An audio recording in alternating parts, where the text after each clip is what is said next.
Press conference. This press conference made a return on the Adamawa state gubernatorial election following the supplementary election that took place on 15th April 2023.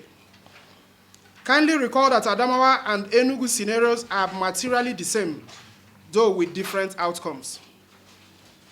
The sham that took place in Enugu on 18th March was exactly what abandoned the Adamawa REC to attempt to usurp the powers of the Adamawa State Returning Officer in such a shameful, disgraceful, and shambolic manner.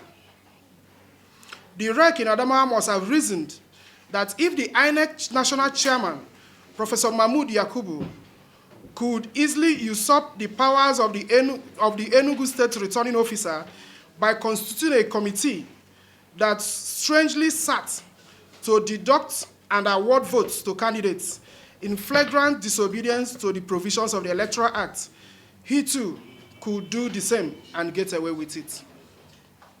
You may recall that in Enugu, after the collation of 16 local government areas out of the 17 LGAs of the state, the Labour Party candidate, Honorable Chijo Kedoga, was leading with over 11,000 votes. This lead by the Labour Party was in consonance with the results of the other declared elections in the state, wherein the Labour Party won 2 of the 3 senatorial seats in the state, 7 out of the 8 rep seats in the state, and 14 out of the 24 seats in the House of Assembly of the state. Where then lies the path to victory for the PDP in that election, judging from the above established voting pattern? Surprisingly, the PDP in Enugu, working in cahoots with the INEC, shockingly and provocatively wrote and awarded to the PDP a whooping 30,000 votes at Nkanu East LGA, the LGA of the PDP candidates. According to figures from the INEC beavers, Nkanu East local government area recorded a total number of 15,000 accredited voters on the election day. However, when the votes were declared, the PDP was allocated a total number of 30,350 votes, while a total number of 1,855 was credited to the Labour Party. So the big question is, how could INEC have turned out over 33,000 votes in Nkanu East local government area that had only about 15,000 accredited voters? The ready answer is that the Electoral Act was literally thrown under the bus by writing results without recourse to the beavers. One had expected the INEC to cancel the results of the polling units in Nkanu East local government area, where there were manifest overvoting in line with Section 51, subsection 2 of the Electoral Act, which stipulates that where there are established incidents of overvoting in any polling unit, the returning officer has an obligation under the law to cancel the elections in those polling units and order a rerun. Following the protests by the Labour Party agents and the agents of other political parties, in addition to the reluctance of Professor Madu Bibisi Ofo Iwe, the state returning officer, to accept the Nkanu East local government area results, the collation was temporarily suspended by Professor Mahmood Yakubu, the INEC national chairman, who then unlawfully took charge of the situation by constituting a committee that illegally sidestepped the Electoral Act by awarding and subtracting votes indiscriminately. Again, at the time of declaration of Enugu State gubernatorial election results, there were a total number of 21,156 persons with PVCs yet to cast their votes across the state because elections did not hold in their polling units due to violence. And ladies and gentlemen, I must tell you that from the figures we gleaned, from the information we gleaned from the INEC IREF, INEC clearly recorded that elections did not take place in these polling units because of violence. It was clearly recorded by INEC. Recall that in the final results, as declared by INEC, the candidate of the PDP purportedly polled a total number of 160,895 votes, while the candidate of the Labour Party pulled a total of 157,552 votes. In other words, the candidate of the PDP purportedly won by 3,343 votes. From the above analysis, it is therefore glaring that the above figure of 21,156 persons with PVCs is substantial enough to effect the final outcome of the election. Yet, INEC curiously rushed to return a winner without conducting supplementary election as they did in Adamawa State. In addition, the number of cancelled votes far exceeded the margin of lead between the candidates of the Labour Party and the PDP. Kindly note that the Electoral Act provides that when the number of cancelled votes exceeds the margin of lead, a rerun should be conducted in the affected units or units, as the case may be, before a return could be made. Notwithstanding these clear provisions the INEC in Enugu bizarrely returned a winner in an election that was literally inconclusive. It is therefore against the above background that we at the Labour Party Coalition for True Democracy wish to state that it is the Enugu State Electoral Playbook that the resident electoral commissioner in Adamawa attempted to rehash in the state. The rogue Adamawa rec, who tried to commit electoral larceny in the state, drew inspiration from what transpired in Enugu. He was indeed emboldened by the seeming sources of the prior action of his bosses at Abuja in INEC, who perpetrated similar acts of power usurpation without any repercussions. Every well-meaning Nigerian should therefore be worried about the brazen nature of the crime that took place in Enugu State on 18th March 2023. Enugu and Adamawa presented a similar situation, but surprisingly, a different outcome played out. Is it because the former is Enugu, while the latter is Adamawa? Like the great Othman Danfodio would say, conscience is an open wound. Only the truth can heal it. Just like a national daily rightly situated it, what happened in Enugu is a new low in our democratic journey, and this should worry everyone who means well for our democracy. Nigerians should understand that even though it is Enugu today, it could be the turn of another state tomorrow if we allow the brigands who perpetrated this act in Enugu to get away with their rascality. Like the great Martin Niemöller would say, first, they came for the socialists, and I did not speak because I was not a socialist. Then they came for the trade unionists, and I did not speak out because I was not a trade unionist. Then they came for the Jews, and I did not speak out because I was not a Jew. Then when they came for me, there was no one left to speak for me. We therefore urge Nigerians to speak out now. This is the time when every Nigerian who is a Nigerian, who considers posterity, who considers the kind of judgment that he or she will be received by the posterity, to stand up now and save our democracy. What has happened in Enugu State it epitomizes what is happening in Nigeria. They did this on the 25th of February when they robbed Labour Party of the presidential election, and they've repeated it in Enugu in an election that was clearly won by the Labour Party. In an election where Labour Party recorded 2 out of the 3 senatorial seats in the state, Labour Party won 2. 7 out of the 8, Labour Party won 7. 14 out of 24 members. Where is the path to victory for PDP in that election? Even as we continue to have implicit faith in the judiciary to right the wrongs perpetrated by INEC in Enugu by-election, we must not fail to remind the robbers that the ghost of the electoral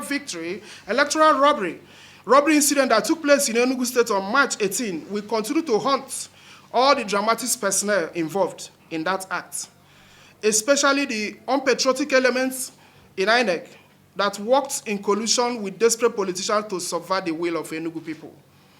There is a reason why the Enugu electorate chose to vote for Honorable Chijioke Edoga. And everyone involved in that election should have respected the position of Enugu people. They chose a candidate who they felt could better their lives. Enugu State has suffered so much within 24 years of PDP rule in Enugu. And somebody came and offered them a breath of fresh air.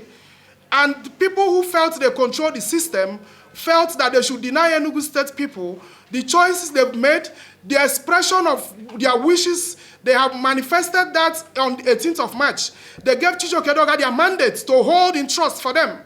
People who felt that they determine how the people will live, how they will survive, subverted, truncated the wishes of Enugu people. And we urge every well-meaning Nigerians to stay very vigilant, because the enemies of democracy are it again. They are hovering around. And if what happened in Enugu is not abetted, if it is allowed to dovetail into other states, this democracy is imperiled. This democracy is under threat. Adamawa has just spoken. Their people spoke very loudly, and I don't know why it happened in Adamawa. It had the same scenario in Adamawa, Abia, Enugu, and Enugu State was allowed to go into the wrong direction. Why? Because Enugu State does not have the people who spoke up, who stood up in Adamawa to say that the wishes of their people must be respected. Is it because Enugu State does not have the big money bags? Is it because that they felt that our candidate was not rich enough from the money the candidates of the other parties have stolen from the system? Is that the reason why the wishes of Enugu State people should be truncated? I have never seen anything like this happen before. It is the new law, like a national newspaper said. Thank you, and God bless you, gentlemen. Magic did they do? How is it possible? It's supposed to be from the 15,000 that were supposed to get the people that will vote. Total vote, yeah. They suddenly turned out 33,000 votes because they had the intention of rigging the election. And it is surprisingly because it's coming from the INEC. The electoral officer had done his job. The bylaw says wherever you have overvoting, cancel. But instead of them to cancel it, they went back, did whatever meeting they did elsewhere, came back and approved 33,000 votes. And we are saying that this cannot stand. The election, the result of that election must be revisited.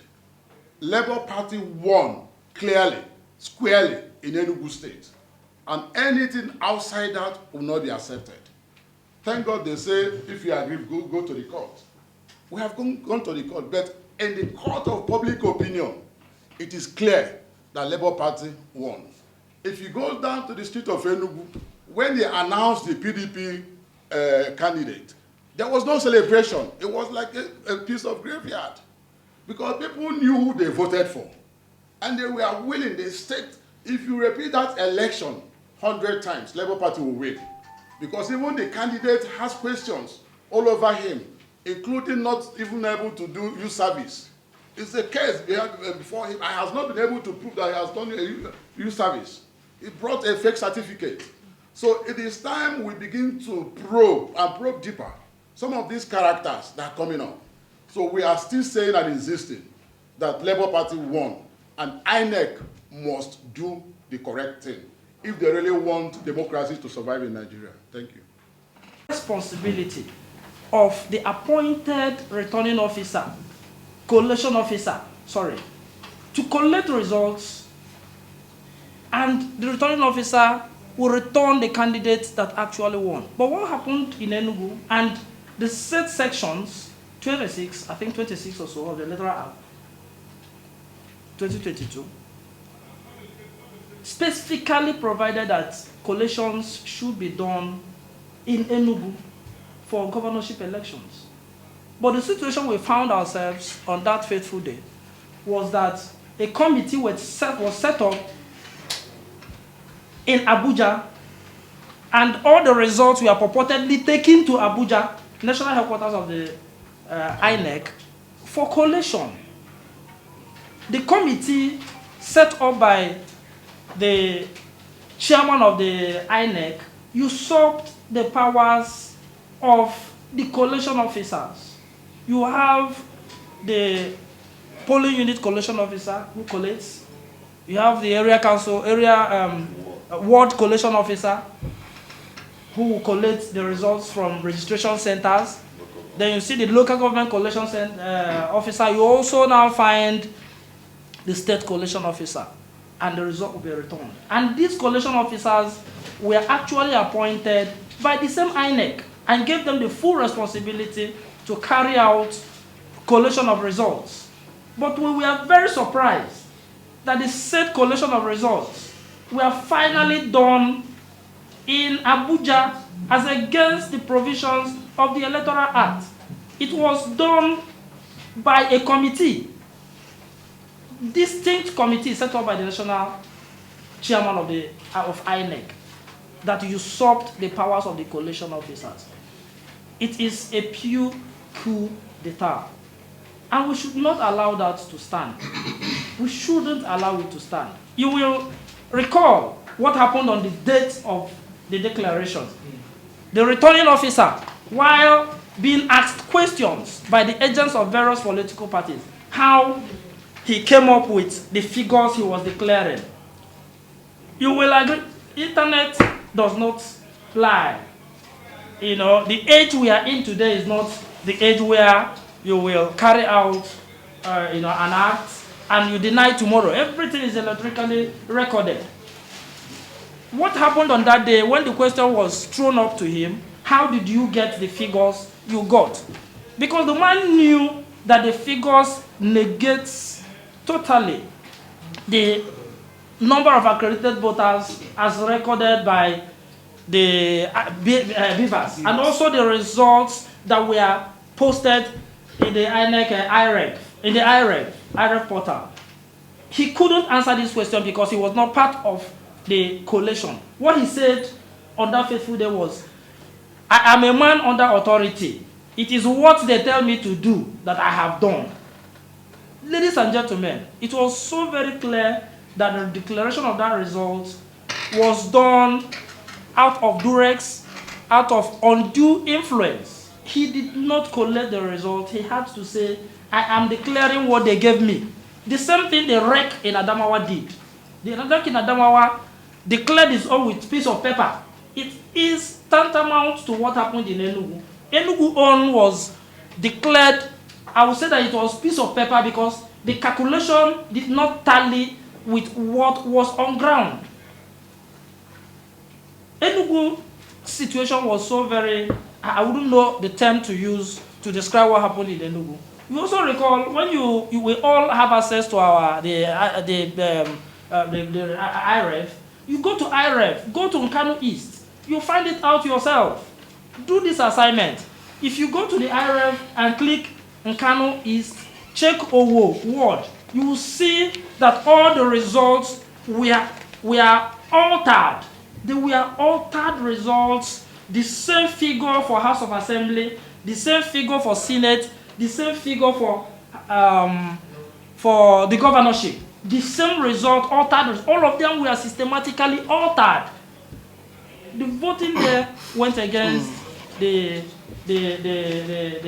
Beavers report. So gentlemen, finally institutionalize our democracy. Thank you so very much.